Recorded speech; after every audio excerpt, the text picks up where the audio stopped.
first up, we will have Bill McKibben. Bill McKibben is an author, environmentalist, and activist. His latest book is Falter: Has the Human Game Begun to Play Itself Out? He is a co-founder and senior advisor at 350.org, the International Climate Campaign. I also very much personally appreciate his advocacy on behalf of the Bernie Sanders campaign, both in 2016 and 2020. Thank you, Bill. You have 10 minutes. The floor is yours. All right. Thank you very much, Jared. Greetings from Bernie country up here in Vermont. A little bit of snow falling here, so I imagine there's more falling down there, and good luck with this nor'easter. You know what?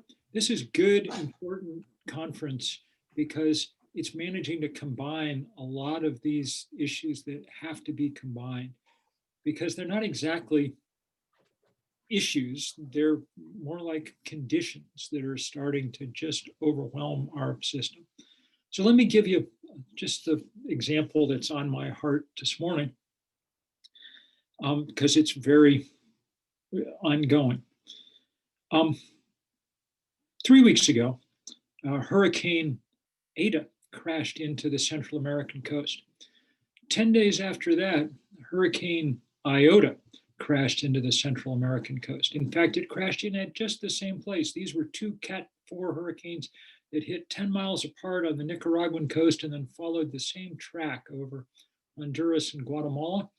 The wind did some damage, but the rain did a lot more, 30 inches of rain in some places. And then another storm on top of that. And as a result, huge mudslides, lots of people dead. We may never know how many people are dead. Many villages still incommunicado. The head of the US military is down there providing relief supplies, which is about as useful a thing as I think one is good an excuse for having if you're going to have a military, that would having them supply people in desperate needs, probably a useful use. And the head of the Southern Command said described it as devastation beyond compare. They were estimating that it would take 10 years just to recover back to where people were a month ago. And that wasn't a very big place, wasn't a very high state. I talked with a reporter from the Washington Post who in turn had talked with a woman now living under a highway bridge, and her job had been collecting trash. She had a cart and she had 3 horses to pull it, and all 3 horses drowned. So now she pulls the cart herself, and will until she can raise enough money to buy a horse again, which is going to take a long time. And that's a kind of very real thing, and also a kind of metaphor for what's happening now all around us all the time. The climate crisis is thoroughly out of control at this point and getting worse with each passing day. We've seen the extraordinary fires and floods in our own country this year. And the things that it causes, poverty and migration, in turn become whole new kind of sets of crises that we need to figure out how to deal with.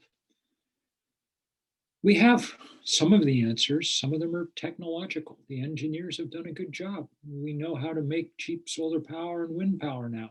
So we should, if we really set our minds to it, be able to limit how high the temperature goes. That means beating the fossil fuel companies. That's why we work so hard on campaigns like divestment from fossil fuel companies. It's why we've got this Stop the Money Pipeline coalition that's standing up to Chase Bank and BlackRock and Liberty Mutual there in Boston, and all the other financial institutions that are trying to profit off the destruction of the planet. And we're having some success, just as we're having some success in figuring out how people can use a lot less energy and so on and so forth. But even if we do everything right from this point, we're not getting out of this for free. The damage is going to be large. And the damage will be inflicted not mostly on the people who caused it, but on the people who didn't. New research this year makes clear that 10% of human beings, the top 10% of human beings economically, which means people who make roughly $38,000 a year or more in their families, provide more than half of the carbon emissions to the planet. The top 1% of the planet produces more greenhouse gas emissions than the bottom half of humanity. So when we say people cause climate change, that's entirely true, and to deny it is Trumpian and stupid, but it's not all people who cause climate change. And the tragedy is that its effects work precisely in reverse. The less you did to cause it, the sooner and harder you got hit. Nobody in Honduras and Guatemala did a damn thing to cause the predicament that now overwhelms them. So I think that the word that needs to come out of 2020 is solidarity. The most important thing anybody said in this very stupid year that we've been living through was what George Floyd said when he got murdered. He said, "I can't breathe." People can't breathe because there's a racist cop kneeling on their neck, or they can't breathe because they got COVID filling up their lungs. And we know that it's the same communities that have racist cops that have outsized load of disease because people live in tightly crowded conditions, because people do work they can't do from home, on and on and on and on. People can't breathe because the governor of their state has told them to go indoors and tape the windows shut because the wildfire smoke has gotten so bad. People can't breathe because it's gotten so hot and smoky. In New Delhi this week, the level of pollution is so off the charts that, I mean, it's 10, 15 times what the WHO recommends. And so people are literally dying. Some of them of COVID because it's spreading rapidly in there, and some of them simply because they can't breathe the air around them. And they live on the street in many cases and have no choice. So the only real option, I think, is solidarity. I've reflected especially this year on the fact that I kind of came up in the era when Ronald Reagan was transforming American politics. And he transformed it to say that private was good and public was bad. He said government is the problem, not the solution.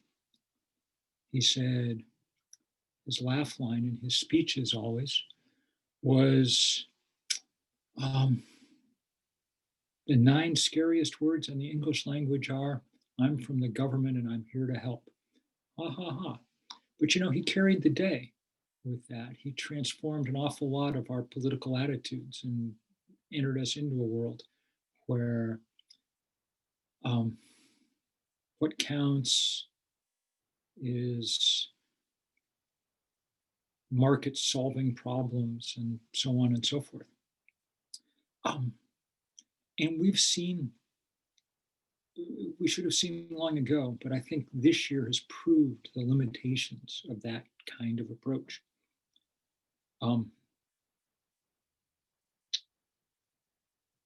You know, the 9 scariest words in the English language aren't, "I'm from the government and I'm here to help." They're, "We've run out of ventilators," or "The hillside behind your house is caught on fire." And those things can only be addressed when we have working societies and communities that come together to do what needs to be done. So let's hope very much that we can, across this wide variety of issues, build that kind of solidarity and build it quickly. I'll just end by saying the problem with climate change, above all, is that it is a problem with a time limit. If we don't solve it soon, we will never solve it because we pass tipping points from which there is no retreat. We don't know that we can meet this challenge, but we know we've got about a decade to really try. So then let's try. Let's try everything we can do to end the racism that makes people far more vulnerable to all the things we're talking about, to end the abuses of capital that try and make a profit off destruction. Let's try all those things and see where we go. And with that, I'm very eager to hear what other people have to say.